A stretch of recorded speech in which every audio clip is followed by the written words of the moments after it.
Next is going to be Alison Hitchens and Shannon Gordon talking about their ARL practice brief on supporting bibliometric data needs. This is a forthcoming publication that's going to be on the ARL, the Association of Research Libraries website pretty soon. And it's my pleasure to introduce Shannon, my co-organizer of the BRIC conference, and Alison Hitchens, who is the AUL at the University of Waterloo and is my former boss. Welcome, Alison.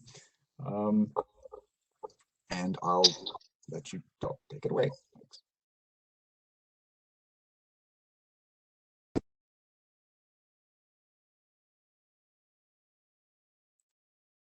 So Alison's presenting.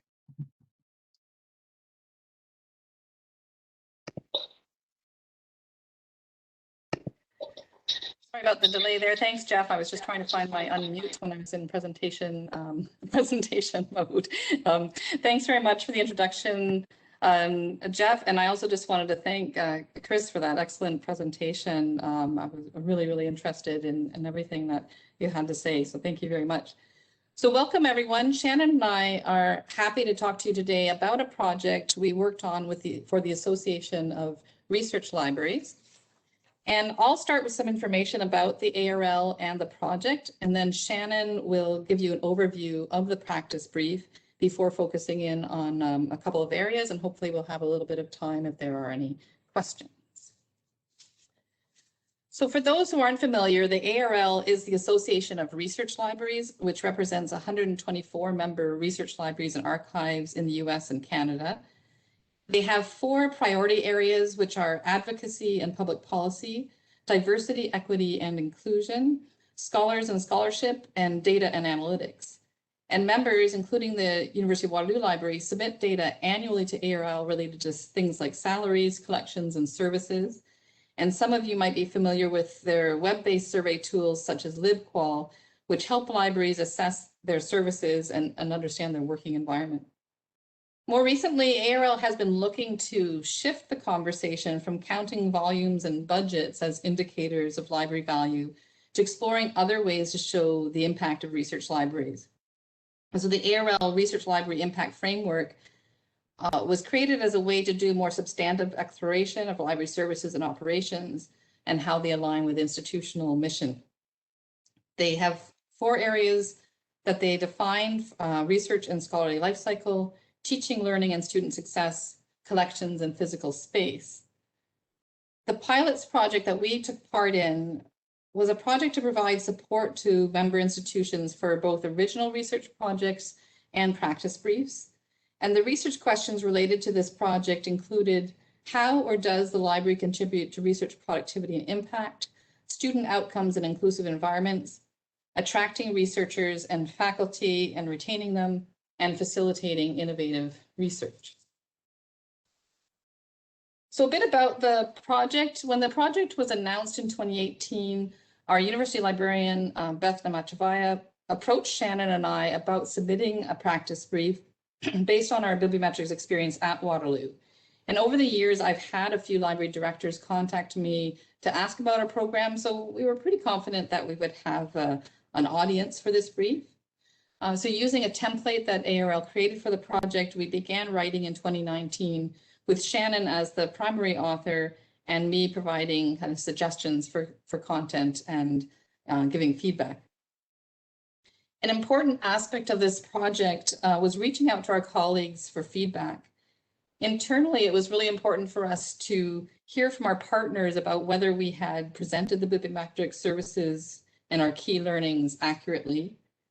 And externally, we wanted to know if the brief made sense outside of the Waterloo context, and if what we included was considered valuable information, because it's our colleagues externally that would be using the brief.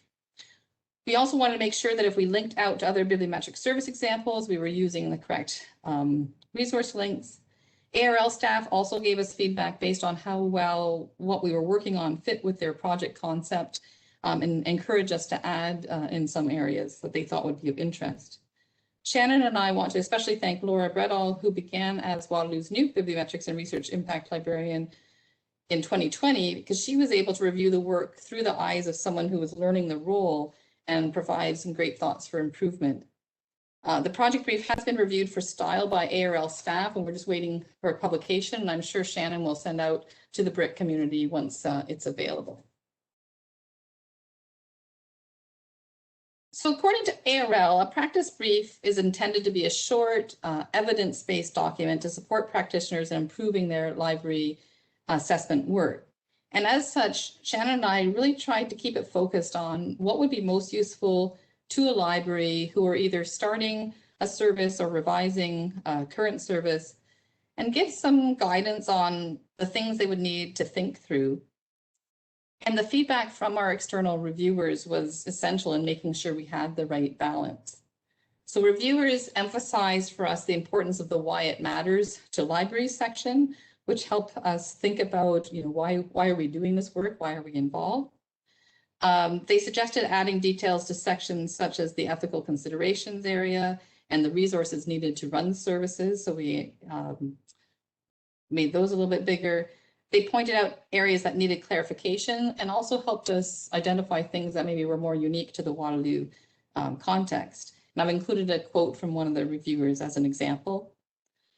From a local standpoint, the practice brief helped us to reflect back on a service we had been offering for a few years and think about the importance of the partnerships that we had built, for example, with the Office of Research and Institutional Analysis and Planning. It was also a great tool for onboarding a new bibliometrics librarian. And recently we used it to help our communications team understand more about bibliometrics at Waterloo as they were preparing a piece for the annual report. This past year has led opportunities for Laura and I to present our service with the OCLC Research Library Partnership. And in March, we facilitated a conversation about bibliometrics in libraries. I should mention that a practice brief in our mind is not the same as best practices. Our brief was mainly based on the Waterloo experiences, and some things that may not apply to your context is going to be in there. But we hope that the topics covered are a guide to the things you need to consider. And now I'm going to hand it over to Shannon to take you through the brief. So I'm going to stop my... Thanks, Alison. So as soon as I can, I will share my screen. Bella, the option for sharing is currently grayed out on my view. Sorry, Okay. you should have it now. It No just worries. takes a hot second.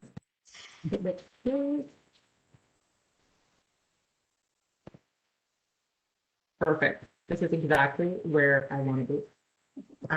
Does everything look good to you, Alison? Yep. Perfect. So thanks, Alison, and good morning to all of you.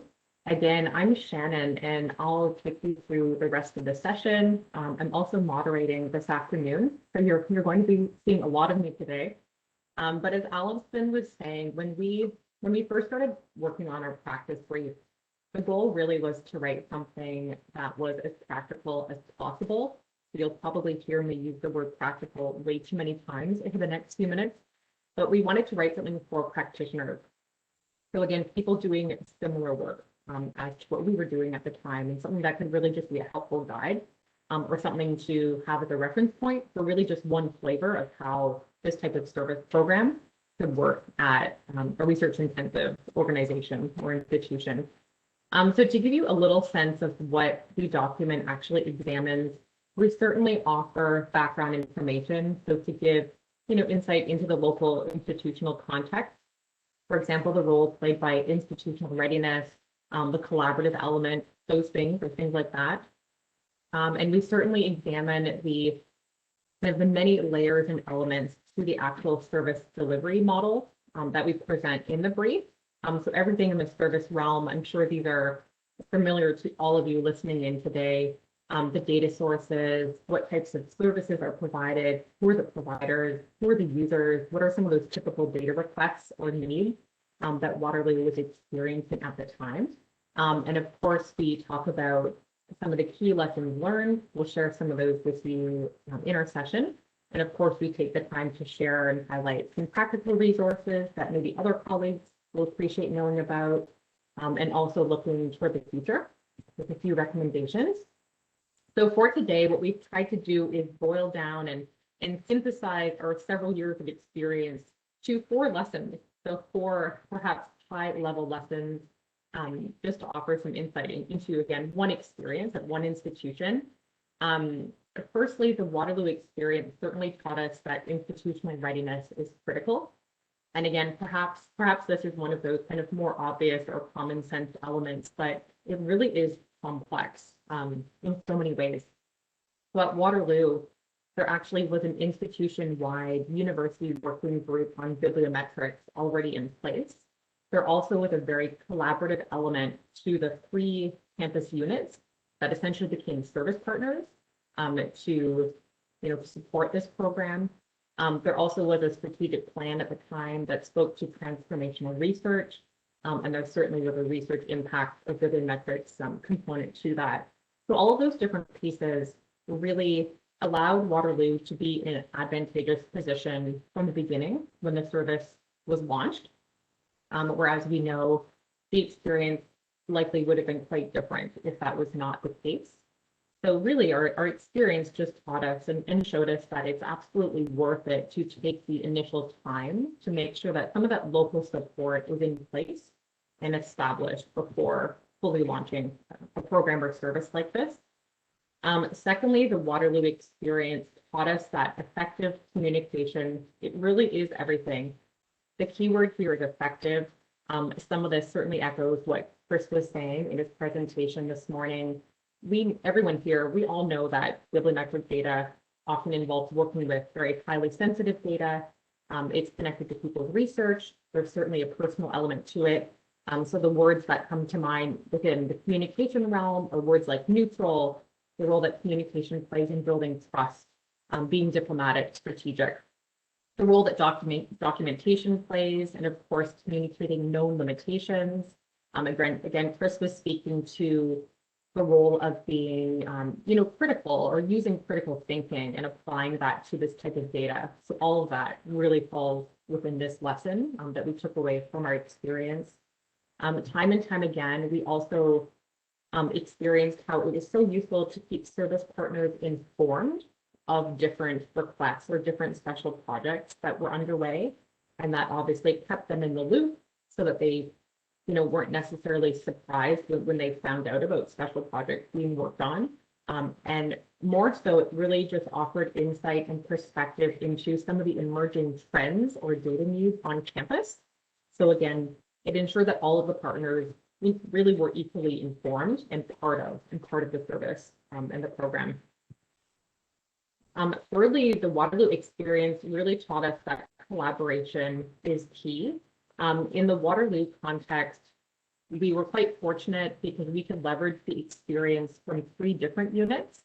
Again, the library was kind of the day-to-day hub for the service program, but it also was partnered directly with the Office of Research, a second campus partner, as well as institutional analysis and planning, which Alison mentioned a few slides ago.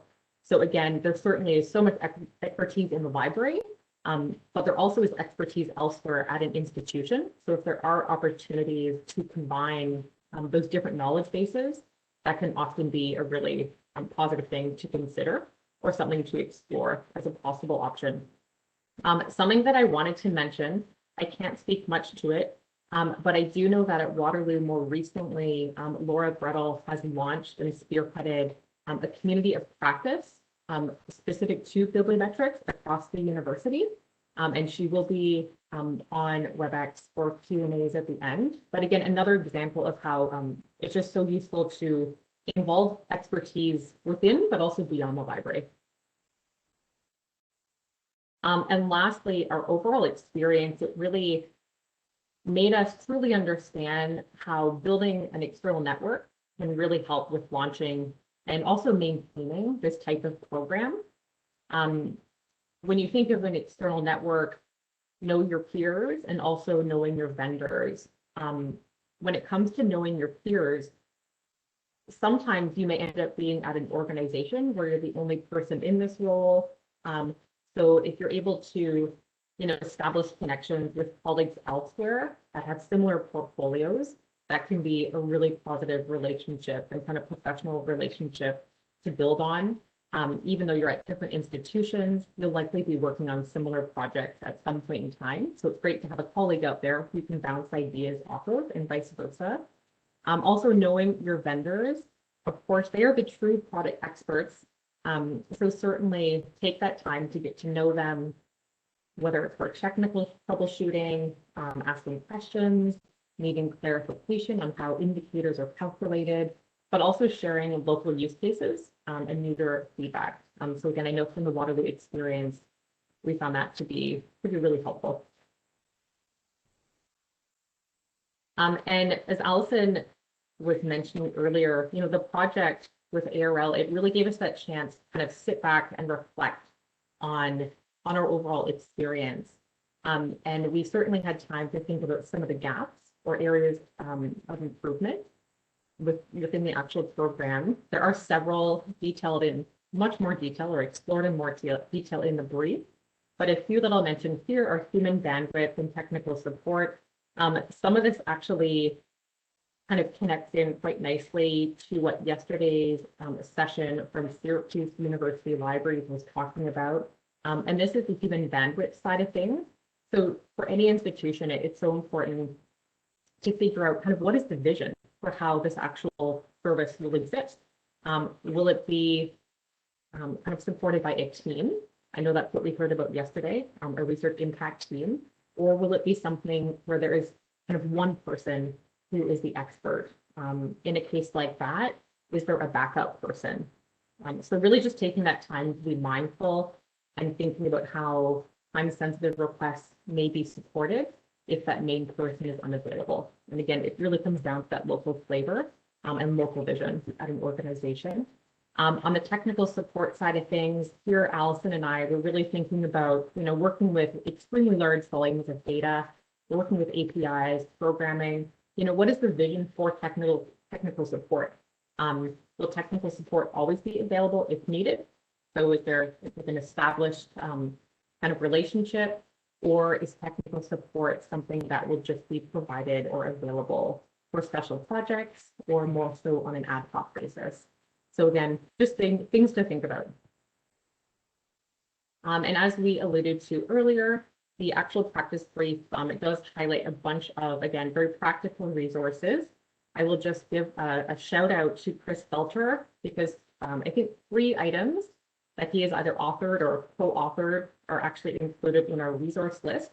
So thank you, Chris, for sharing your knowledge. And this really does bring us to the end. Hopefully we have time for a few questions or a bit of discussion. But again, thank you to ARL for letting us be part of this project and for having the opportunity to dive in.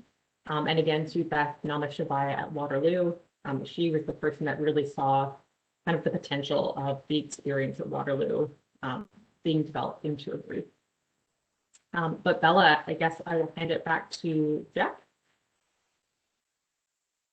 Thank you so much, Shannon and Alison. It's nice to hear how things are going at Waterloo again. Have a few questions. One quick question is thinking about a survey of the various tools. I know at Waterloo, when I was there, it was it was really Bibliometrics was very much a small shop. It was 1 or 2 people, but I understand it's spread a lot more across campus, and with that comes the danger of different departments using different tools, producing different numbers. Is there any, not that there has to be control, but at least a survey, awareness of what the various tools are being used across campus? Because back in the day, there was only 2 tools, Web of Science and Scopus. Now, it keeps on expanding. So. Thanks, Jeff. I can talk briefly to this, and then I don't know, Laura, whether you want to chime in or not.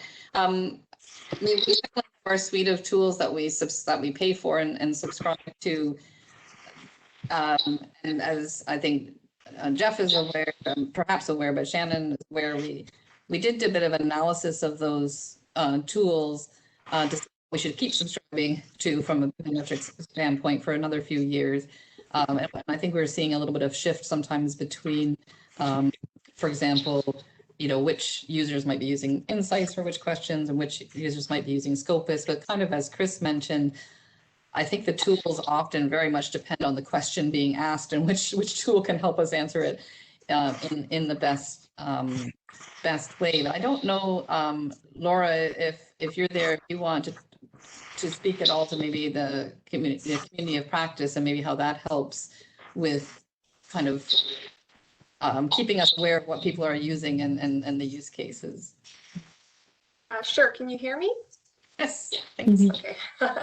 I mean, I that's the first thing that came to mind is, yeah, the risk of having more people using more tools that we have access to is that they're not understanding the tools as intimately as someone that's working with them on a really regular basis understands some of those cautionary things like the responsible use of the metrics and, that they're not answers to questions. They're, a right to ask more questions and that sort of thing, as Chris had really poignantly pointed out.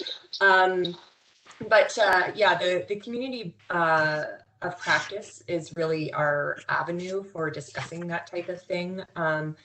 The whole idea is that it's available to anyone across campus that has an interest or is using the bibliometrics tools that we have access to, or just bibliometrics in general. So we kind of balance the conversations during those meetings around, discussion-based questions. How should the data be used? And more practical things like this is how you use this tool. Yeah, and it's been really well received so far. So yeah, I'll just leave it there. But the community practice has been really beneficial for that. Yeah, that's great, because again, you can't, your role isn't to be the policeman. You can't police the use of these data sources, but you can only encourage the correct, the responsible use, Yeah. Yeah, sorry, I should also add that through this, we find that the community of practice, although it's not meant to be sort of like a group that directs work institutionally, they definitely identify and highlight things that like broadly we should be paying attention to and interested in. And so something like, having a guiding document like our white paper that Shannon helped author years ago, it was identified that maybe there's some things that we need to update or add to that document. So there's some interest now at the institution of maybe opening it up isn't a better word, but updating it in a more formal way to continue sort of that advisory role at the campus level. Okay, that's great. And we have time for one more question. It's similarly on the same sort of theme. Someone's asking, are there observations to be made around the boundaries? This is going back to the content of your paper. The boundaries about the responsibilities and the scope or role from an institutional perspective. The person is saying that, my experience is that different institutional players can have very different boundaries. I'm not sure what they're referring to, but I don't know, Alison. Do you want to take that, Alison? Sure, and I apologize for the doorbell in the background. I can see a FedEx truck outside my window. Hopefully they're just leaving a package. Yeah, I think that, again, from a Waterloo point of view, because we have these regular, fairly regular bibliometrics working group meetings and now the community of practice, I think we kind of get to know who's doing what. So I don't know if we've set clear boundaries per se, but I would say that Shannon, she was there, Jeff, when you were there, and Laura now, have the partners that they work with. And I think the partners are pretty, good at kind of what things they want to work on their own, what things that they want to chat with the library about and get some help on, whether it's us actually, in some cases, if someone's not working in bibliometrics very often, we might actually be doing the data pulling for them and even a little bit of analysis. Whereas if it's a research institute, you know, like who does a lot of this work and works with us all the time, is maybe evolved into a point of, you know, they need to do a certain amount of work and we're more there as advisory or to help with new methods if it's something they haven't done before. So I think it really the boundaries shift a little bit kind of over time as well. I don't know, Shannon or Laura, if you think that's a fair statement.